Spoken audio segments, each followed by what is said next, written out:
Hello Disney Infinity Trainers, welcome back to our second episode of the Let's Build a Toybox series. Today I am playing as Joy. Hi.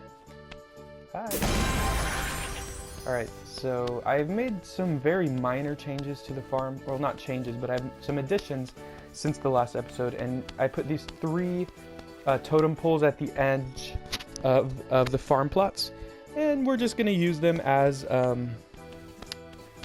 entities or effigies that will watch over the prosperity of our farm and provide for the prosperity. Did I already say prosperity? Yes.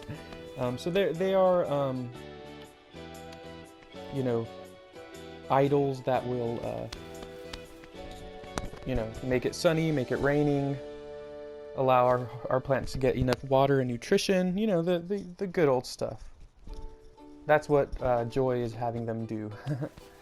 Alright.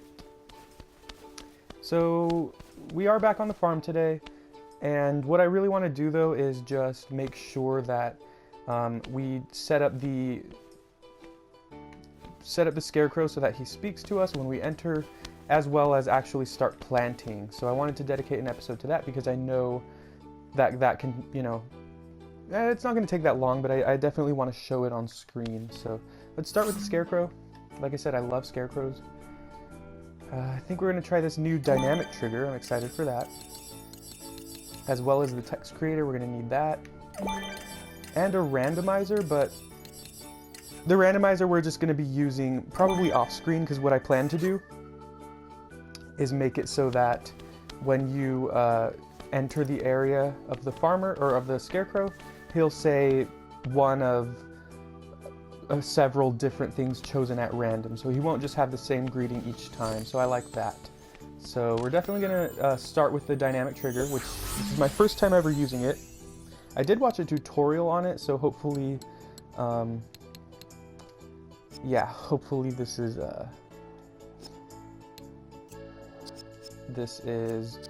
hopefully it works, basically. Alright. What we might need actually is a locator, because I don't know if you can directly link a just random inanimate object to the text creator, so we're just probably going to have to use this locator and put it like basically in the Scarecrow. And then from there we're going to... Let's go to Spark mode actually. I think that might be a little easier to hit the locator that's a little hidden. And we're going to go locator connection, and this is going to be the location. So that is the location of the dynamic trigger. And now we're going to do, I think properties is where we're going to go now, and the trigger distance. Right now it's 10. This is in units, Disney Infinity units. They have their own unit scale. I believe a basic block is 4 units or so, so let's kind of estimate here, let's kind of eyeball it. So 2 basic blocks, 10 looks like it would be right as we exit the trigger area, which seems like a good amount of space, so we're going to go ahead and leave it at 10. That seems like a pretty good distance. So now we're going to go to the logic connections, and when that area is entered, and it's worth noting that it's a radius of 10, so we might have to make it, we might have to set up a logic gate. I think we're going to go ahead and set up a logic gate. Yeah, we'll set up a logic gate. A logic gate means that once the action happens once, it's done. It won't happen again until you basically reload the toy box. So basically, if I didn't put a logic gate, every time we enter this area, whether we're farming or just walking by, he'll greet us. Which is actually probably okay, since we're gonna have 10 random greetings. So let me think.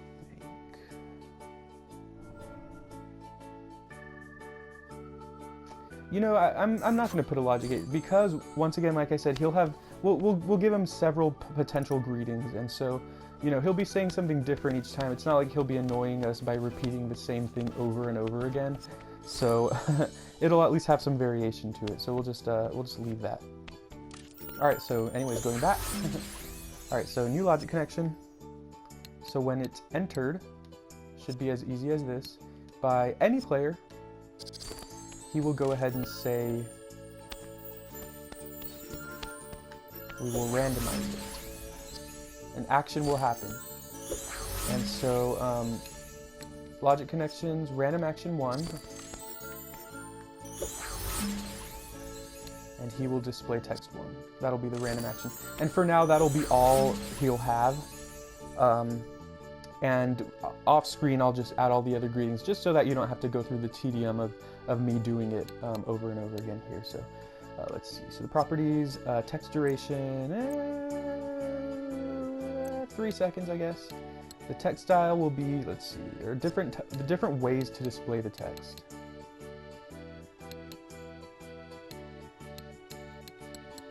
Let's see, proposal, banner. I think just at the top is fine. Or can we do connected? No.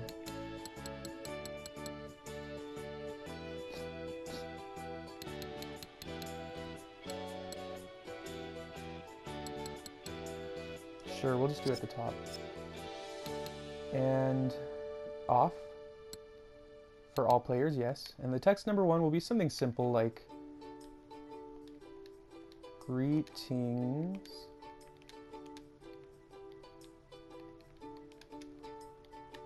Farmer. I don't know why I capitalized it. I do know why I capitalized it.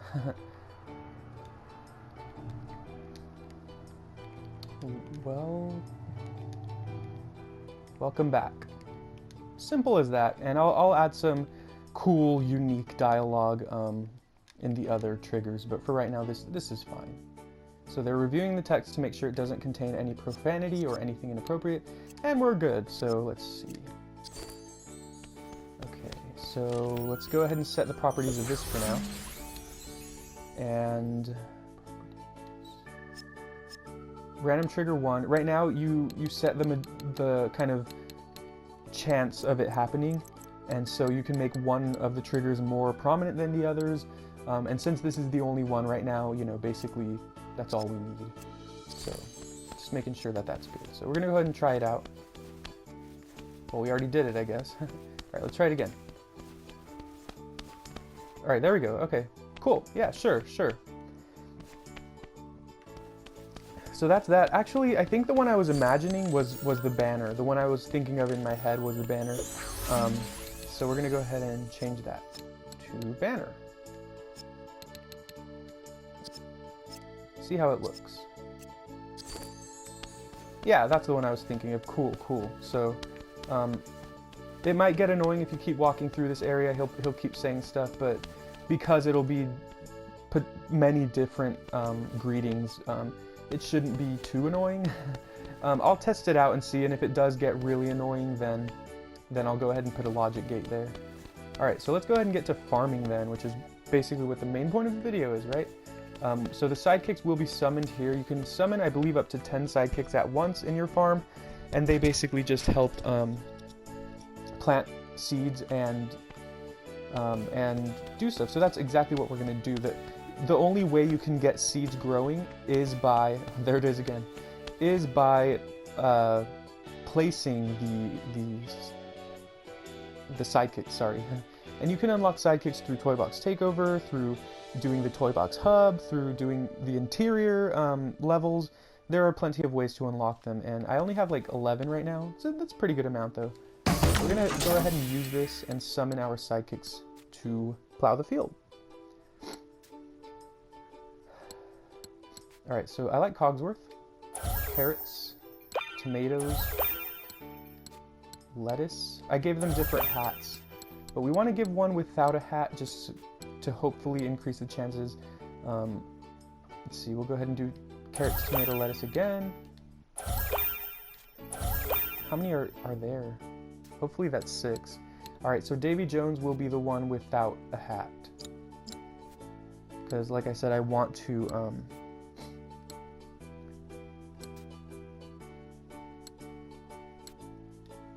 no hat. Or we'll give him like this hat or something, I don't know. Alright. Actually, I think we have room for a couple other sidekicks too, so let's go ahead and we'll place them in the world. And Mrs. Incredible, I don't know if I've placed her, I don't remember. What about Chip? No, he's there, I see him. Wreck-It Ralph, we'll place Wreck-It Ralph.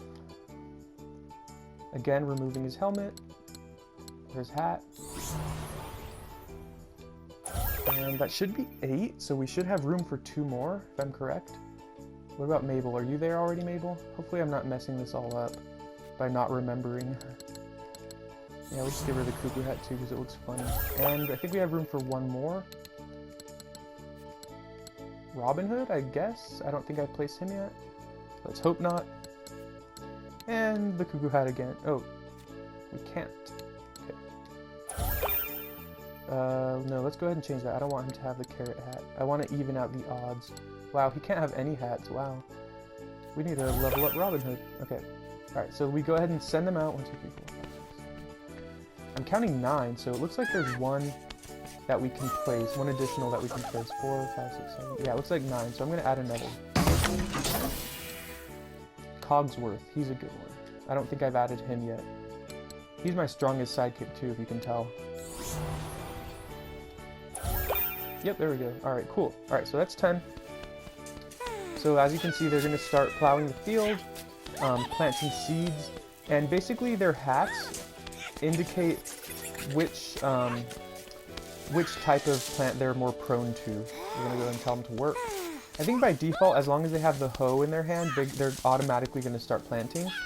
But sometimes they'll be distracted and they'll be following you, and you'll have to actually tell them work plot and let them know that they should be working and doing their job. Alright.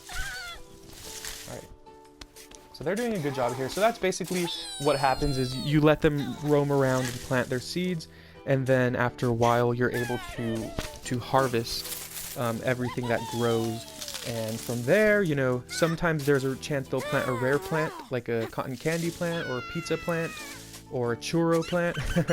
and those are the more rare items. So when you do that, you get a hat corresponding to that crop. And when you have them wear that hat, they have a higher chance of planting that particular crop. So he has a tomato hat, meaning he's going to have a higher chance of planting tomatoes. And these are weeds. The weeds are bad. I mean, all they do is just take up space, take up useless space, and you don't get anything for harvesting them. All right, so that could be getting annoying. We'll kind of see. We'll play it by ear. She's missing. All right, so the tomatoes are starting to do it. Alright, so this is my farm. Basically, this is how it's going to develop. I'll wait until, you know, all the crops are grown, and then I'll start harvesting them. And basically, when you harvest your crops, you do get some blue sparks, which is your currency, right? That allows you to buy things. And you also get the corresponding crop, and you can feed those to your sidekicks, and it boosts their different stats, so that they can help you out in your mission. Help you out in your toy boxes and in Toybox, so it's pretty helpful. Dieter and I even questioned whether we should have a Disney Infinity Games with sidekicks. That would be really interesting. We'll kind of go ahead and test that out and see if that will work. It could work. It would be fun, but yeah, we'll see. Anyways, so we're gonna go ahead and, you know, knock out all these weeds. And hopefully the next time you see the farm, it'll maybe look a little different, as well as we will probably be having a full bloom of crops. Maybe we'll have some rare ones in there. Let's keep our fingers crossed. Alright, well, thank you very much for watching this episode. For the next episode, I'll probably show you the farm, but I'll try to focus more on Main Street now, since we've spent 2 episodes in the farm already, and we're going to go ahead and, you know, start developing the world overall. So thank you for watching. I'll go ahead and leave the gameplay going until the video ends, but this is me signing off. Thank you.